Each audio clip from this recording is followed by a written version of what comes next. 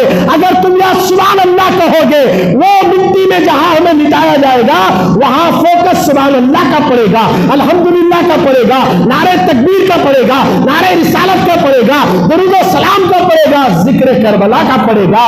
اتنے فوکس جب ہمارے ہاں لگیں گے، ارے کوئی جب آ رہا ہے گھر میں دولہا آ رہا ہے تو گھر کو لائٹنگ لگاتے، فوکس لگاتے، روشنی کرتے، دولہا آ رہا ہے تو مرنے والا بھی دولہا بن کر ہی جاتا، پانی بھی نہلاتے، کپڑے بھی چینج کر دیتے، کفن لپٹ دیتے، آنکھوں میں سرما لگا دیتے، اس کے بعد اس کے جنازے کو سجاتے ہیں، پھولوں سے سجاتے ہیں، جنازہ لے کر جا رہے ہیں۔ انسان زندگی میں 3 مرتبہ دولہا بنتا ہے، ایک ختنہ کا دولہا بنتا، ایک شادی کرنے کے بعد کا دولہا بنتا۔ ختنہ کا دولہا بھی خود پانی نہیں نہاتا، کوئی اور آ کر نہلاتے ہیں، شادی کرنے کے وقت بھی دولہے کو سالے آ کر پانی نہلاتے ہیں، مگر مرنے کے بعد بھی خود نہیں نہاتا، دوسرے آ کر نہلاتے ہیں۔ 3 دولہے بننا ہے، ایک دولہا وہ ہے ختنہ کا ہے، ایک دولہا وہ ہے شادی کا ہے، یہ دو تو دنیا میں رہ گئے، مگر ایک دولہا جو بننا ہے وہ ایسا بننا ہے۔ اب جو دولہا شادی کا بنا تھا وہ محبوبہ سے ملنے کے لیے، اپنی عاشقہ سے ملنے کے لیے اب وہ خوشیوں کا اظہار کر رہا ہے، اسی طرح ہم مرنے کے بعد جب ہمیں سجایا جاتا ہے، ہمیں نہلا کر بیر کا پتہ ڈال کر گرم پانی تختے پہ لٹا کر نہلا کر کفن پہنا کر آنکھوں میں سرما لگا کر سینے پہ کلمہ لکھ کر کیسا لگ رہا ہے۔ ماں جب بیٹے کی میت کو دیکھتی ہے نا، دھاڑے مار مار کر روتی ہے، میرے لال تیرا چہرہ کتنا نورانی دکھ رہا ہے، ایک بار ذرا نظر اٹھا کر تو دیکھو، آپ کے بچے کھڑے رو رہے ہیں۔ کبھی آپ نے اس منظر کو گھروں میں دیکھا ہوگا، میتیں جب اٹھائی جاتی ہے ایک بار گھر والوں کو دکھاتے چہرہ، ایک بار صورت دیکھنے کے لیے جب دیکھتے ہیں تو بابا آپ کتنے خوبصورت دکھ رہے ہیں، آپ کا چہرہ کتنا نورانی ہے، بچے لپٹ لپٹ کر رو رہے ہیں۔ اللہ اکبر! اے مسلمانوں، ایک دن ہم کو بھی سرما لگایا جائے گا، ہمارے سینے پہ کلمہ لکھا جائے گا، ہمیں بھی کفن میں لپٹا جائے گا۔ خدارا مقتل کے جوانوں، جب ہمیں کفن میں سونا ہے، قبر میں سونا ہے، جنازے میں لیٹنا ہے تو آج سے شراب پینا چھوڑ دے، سود کھانا چھوڑ دے، ماں کو ستانا چھوڑ دے، برائی کرنا چھوڑ دے، نماز کو ترک کرنا چھوڑ دے۔ آج سے ارادہ کر لو، ہم نماز نہیں چھوڑیں گے، ہم سب کچھ چھوڑ سکتے ہیں، فجر کی نماز پڑھوں گا اور میری خبر کے اندھیرے کو دور کروں گا، اندھیرے کو دور کروں گا۔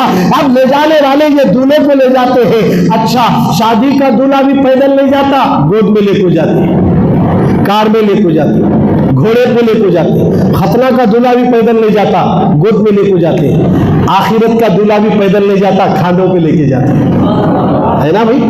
ہے نا؟ یہ جانا تو سب کو ہے نا، مرنا ہے نہیں ہے، مرنا سب کو ہے، سب کو جانا ہے، کوئی جلدی تو کوئی دیر بارل جانا ہے۔ وہاں جانے کے بعد واپس دوبارہ آنا نہیں ہے، جانے کے بعد آنا نہیں ہے، اور وہاں جانے کے بعد پچھتاؤ گے تو کام نہیں چلے گا۔ ایک بار موقع دے مولا دوبارہ بھیجنے میں بات ختم ہو گئی، نبی آئے، قرآن آیا، علماء آئے، سب نے بتایا، عمل نہیں کیا اب سزا بھگو۔ اگر عمل کر لیتا تو تیری خبر جنت کے باغوں میں سے باغ بن جاتی۔ عمل کرو۔ یہ تیسرا دولہا جو کھانے پہ جا رہا ہے، کسی اور کا دیدار نہیں، دنیا کا دولہا دلہن کو دیکھ رہا تھا، دنیا کا دلہا محبوبہ کو دیکھ رہا تھا۔ اب یہ جو جنازے میں جا رہا نا، اس سے ذرا پیدل نہیں، گھسیٹ کر نہیں، بلکہ کھاندے پر لے کر جا کر بتاتے ہیں، اور پھر کھاندے پر لے کر جانے کے بعد سیدھا مسجد نور کے پاس آئے جنازے کی نماز پڑھانے۔ تو اب کیا کرتے، روزانہ زندہ تھا تو امام کے پیچھے پڑتا تھا، آج مر چکا دلہا بن گیا آخرت کا تو امام سے بھی آگے آ گیا، امام سے بھی بولے وہی کہاں رہتا جنازہ، امام سے بھی آگے رہتا نا۔ کیوں آگے ہے امام سے آگے جنازہ؟ سامنے مردہ رکھ کر نماز پڑھ رہے ہیں، وجہ کیا ہے، سامنے کیوں آ گیا؟ اس لیے کہ لوگوں یہ کہیں اور نہیں جا رہا، نبی کی زیارت کرنے کے لیے جا رہا ہے، رسول اکرم کا دیدار ہے اور جو پیغمبر اعظم کا دیدار کرتا ہے اس کے درجے بلند ہو جاتے ہیں. قبر میں جانے والا جو جاتا ہے, کل تک امام کے پیچھے تھا, اب اتنا مقام بلند ہو گیا, مرنے کے بعد امام سے بھی آگے ہو گیا, اور اس کے جنازے کو ذرا دھوم کے ساتھ کھانوں پر لے کر جا کر اس کو دفن کرتے ہیں. اب اس لیے کہ قبر میں رسول اللہ کو دیکھنے والا ہے.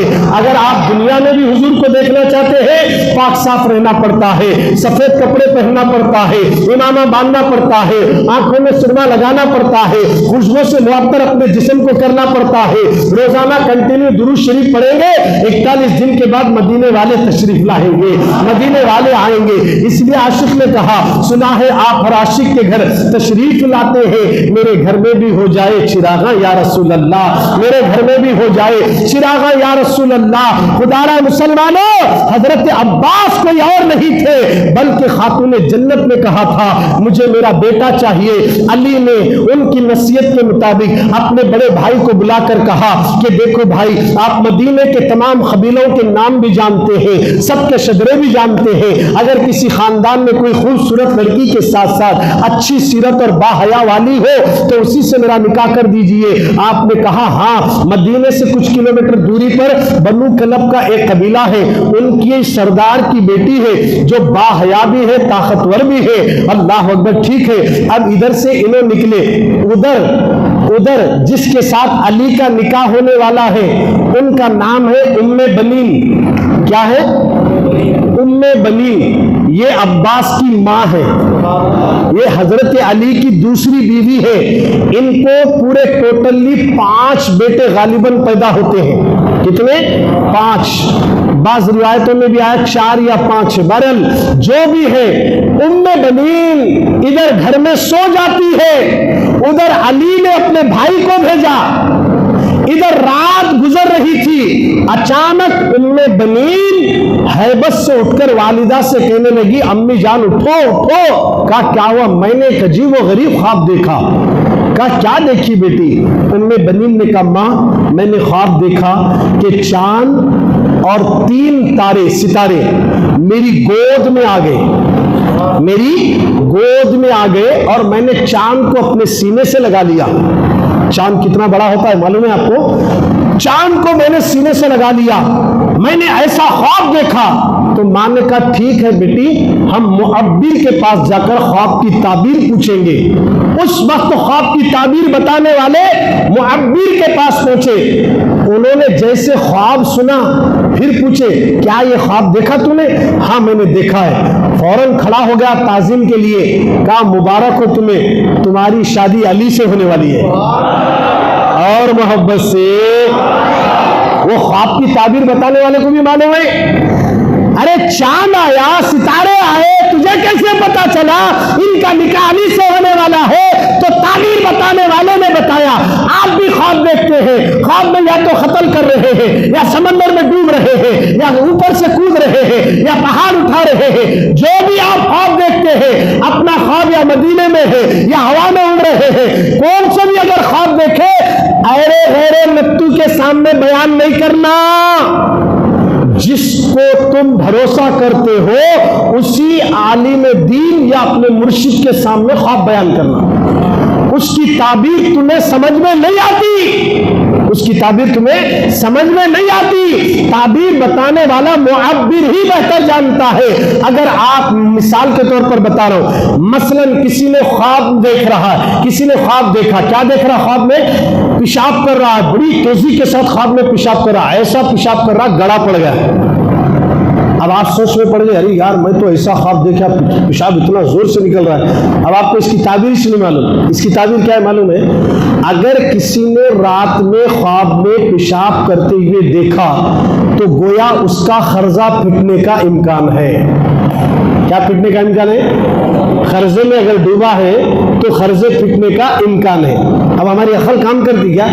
تو اسی لیے کیا ہے, خواب دیکھنے کے بعد ہوٹل میں بیٹھے, ارے میں ایسا خواب دیکھا, وہ نہیں کہ میٹلا پیٹلا کیا بھی معلوم نہیں رہتا, اس کے سامنے بولے بیٹھتے. یہ کام نہیں کرنا. آپ جس عالم پر بھروسہ کرتے ہیں, آپ جس پیر پر بھروسہ کرتے ہیں ان کے سامنے خواب بیان کرنا. حضرت میں اڑ رہا تھا خواب میں, حضرت میں نے جنگل میں دیکھا اپنے آپ کو, حضرت میرے پیچھے سانپ تھا, حضرت میرے پیچھے اژدھا تھا. اژدھے کو دیکھنا تعبیر الگ ہے, ناگ سانپ کو دیکھنا تعبیر الگ ہے, بچھی کو دیکھنا الگ ہے, یناکونڈا کو دیکھنا الگ ہے. ارے کس کو سمجھ میں نہیں آتا خواب دیکھنے کے بعد صبح میں ارے میں ایسا خواب دیکھا, یناکونڈا سے لڑ رہا تھا, مچھی مجھے کھا رہی تھی. ایسے خواباں دیکھنے کے بعد ارے غیر نتو کے سامنے بیان مت کرو. اس نے بھی خواب کی تعبیر جا کر معبر کے سامنے بیان کی. وہ فوراً کھڑے ہو کر کہتے ہیں تمہیں مبارک ہو کہ تمہارا نکاح علی سے ہونے والا ہے, رسول اللہ کے داماد سے ہونے والا ہے. اللہ اکبر. یہ کیا راز ہے سمجھ میں نہیں آیا. ان کو کیسے معلوم نکاح ان سے ہونے والا ہے؟ یہ جو چاند, یہ تاروں کی جو بشارت تھی نا, وہ معبر نے بتایا علی سے نکاح ہونے کے بعد ان سے 4 بیٹے پیدا ہوں گے.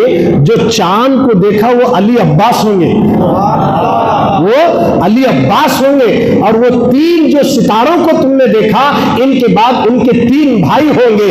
ایک کا نام عثمان ہے, ایک کا نام ابو بکر ہے. اس طرح 3 نام بتائے گئے ہیں. تو اب حضرت عباس کی بات میں کر رہا ہوں. حضرت عباس چاند کے مانند ہے. علی سے آپ کا نکاح ہونے کے بعد جو اولاد ہوگی وہ چاند جو چمکتا ہوا تم نے دیکھا اور جسے سینے سے لگایا وہ آپ کا بڑا بیٹا ہوگا جو مولا حسین کی محبت میں کربلا میں کمانڈنگ سنبھالے گا, دشمنوں کو قریب آنے نہیں دے گا. اللہ نے عباس کو ایسی طاقت عطا کر دی کہ پورے خیمے کا چکر لگاتے, کسی کو قریب آنے نہیں دیتے تھے. اتنی طاقتور تھے علی عباس. اللہ اکبر. حضرت عباس کے بارے میں انہوں نے معبر نے تعریف کی. اب اس کے بعد وہاں سے گھر پہنچے تو حضرت علی کے بھائی پہنچ چکے تھے. انہوں نے جیسے لوگوں نے تلواریں نکالی, کون ہے تم؟ تو کہا کہ میں ابو طالب کا بیٹا عقیل آیا ہوں. اتنا کہتے ابو طالب کے بیٹے ہمارے گھر آئے, فوراً تلواریں میان میں ڈھک لے. کہا آپ اندر تشریف لائیے. کہا کیسے آنا ہوا؟ کہا کہ آپ کی جو بیٹی ہے نا ان سے میں علی کے ساتھ نکاح کرانے کے لیے آیا ہوں. باخوشی طے ہو گیا, نکاح ہوا. نکاح ہونے کے بعد دلہن کو لے کر علی گھر کو آ رہے ہیں مدینے میں. مدینے میں گھر کو کہاں رہے؟ جس گھر میں سیدہ فاطمہ رہتی تھی اسی گھر کو اپنی نوی دلہن کو لے کر آ رہے ہیں. توجہ چاہ رہا ہوں آپ کی. جیسے ام بنین آئی سب سے پہلے اس گھر کے ڈھیلس کے پاس بیٹھ جاتی ہے, بیٹھ کر رونے لگی. علی نے کہا ام بنین اندر کیوں نہیں جاتے, یہاں بیٹھ کر کیا کر رہے ہو؟ میں اس لیے رو رہی ہوں اس گھر میں آنے کے میں قابل نہیں ہوں. یہ گھر فاطمہ کا ہے, یہ گھر فاطمہ کا ہے. میں اس لیے رو رہی ہوں کہ آج پروردگار نے مجھے آپ کے ذریعے اس گھر میں بلایا. میں کبھی فاطمہ کی سوکن بن کر نہیں, کنیز بن کر رہوں گی. میں تو خاتون جنت کی کنیز ہوں. سنو غور سے سنے. اب اس کے بعد انہوں نے اللہ کا نام لے کر گھر میں قدم رکھا. امام حسن حسین دونوں سوئے ہوئے تھے بیڈ پہ. اب ام بنین اس بیڈ کا ایک راؤنڈ چکر لگایا, امام حسین کے قریب بیٹھ کر پیشانی کو چوم کر رونے لگی. حسین میں تمہاری ماں بن کر نہیں آئی, تمہاری غلام بن کر آئی ہوں. غور کیجئے کتنا ادب ہے اہل بیت کا, کتنا احترام ہے اہل بیت کا. فرماتی ہے کہ میں تمہاری ماں بن کر نہیں آئی. اگر ہمارے والد دوسری شادی کر رہے تو وہ بھی ہماری ماں ہوتی ہے, مگر وہ کہتی ہے میں ماں نہیں کہہ سکتی حسین کو, کیونکہ حسین پاک ہے, وہ فاطمہ کے, وہ رسول اللہ کی بیٹی کے بیٹے ہیں. ان کے برابر کوئی ہو ہی نہیں سکتا. حسین تمہارا مرتبہ سب سے اعلیٰ ہے. کبھی میں آپ کو بیٹا نہیں آقا کہہ کر بلاؤں گی, آقا کہہ کر بلاؤں گی. پوری زندگی میں آپ نے امام حسین کو بیٹے نہیں کہا, اور امام حسین چاہتے تھے کہ ایک بار ذرا ام بنین مجھے بیٹا کہہ دے, مگر کبھی آپ نے بیٹا نہیں کہا. حتیٰ کہ حضرت عباس جب پیدا ہوئے نا دنیا میں آنے کے بعد بھی مولا حسین چاہتے تھے عباس مجھے ایک بار بھائی بول لو نا, ایک بار بھائی بولو. تو زندگی میں کبھی بھی امام حسین کو حضرت عباس نے بھائی نہیں بولے, ہمیشہ میرے آقا, میرے آقا, تاجدار کرب و بلا, تاجدار کربلا, میرے آقا ہیں آپ, میرے امام ہیں, میرے امیر ہیں آپ. میں آپ کا غلام ہوں, میں آپ کا غلام ہوں. کیا ادب ہے جی. یہ حضرت عباس رضی اللہ تعالیٰ عنہ. القصہ مختصر، بات بڑھ رہی ہے، کافی وقت ہو رہا ہے. حضرت عباس کا واقعہ پورا کروں کیا بات ختم کر دوں؟ پورا کر دوں، اجازت ہے؟ سب لوگ بولے ایک بار محبت سے سبحان اللہ. ماشاءاللہ. میدان کربلا میں ایک ایک کر کے شہید ہونے کے بعد حضرت عباس کا جب نمبر آیا تو حضرت عباس امام حسین کے پاس آئے، عرض کرنے لگے مولا حسین اب مجھے اجازت دے دو، میں یزیدیوں کو کیفر کردار تک پہنچا دوں گا، ان کا سر تن سے جدا کر کے رکھ دوں گا. امام قاسم بھی شہید ہو گئے، علی اکبر بھی شہید ہو گئے، علی اصغر بھی شہید ہو گئے، اور محمد بھی شہید ہو گئے، اب مجھے اجازت دے دو. حضرت عباس کو اجازت ملی. القصہ مختصر جلد سے جلد گھما رہا ہوں. کربلا کی سیر کر لو. تصور مدینہ میں گم ہو کر مقتل والوں اس مقتل کی جگہ پہنچے جہاں کربلا میں امام حسین کو شہید کر دیا گیا تھا. اس میدان کو نگاہوں کے سامنے لاؤ. حضرت عباس نے اجازت مانگی، علی عباس کو اجازت ملی، قدموں کو چوما، ہاتھ کو بوسہ دیا، گھوڑے پر سوار ہوئے. خدا کی عزت کی قسم گھوڑے کا رخ جب یزیدیوں کی طرف کرے تو حضرت عباس کی سواری کو دیکھنے کے بعد یزیدوں کے گھوڑے بچک گئے اور سارے یزیدوں کے گھوڑے بجائے آگے آنے کے پیچھے ہٹ رہے ہیں. عباس آگے آ رہے ہیں. عباس کی طاقت اور قوت کا اندازہ یزیدیوں کو بھی تھا.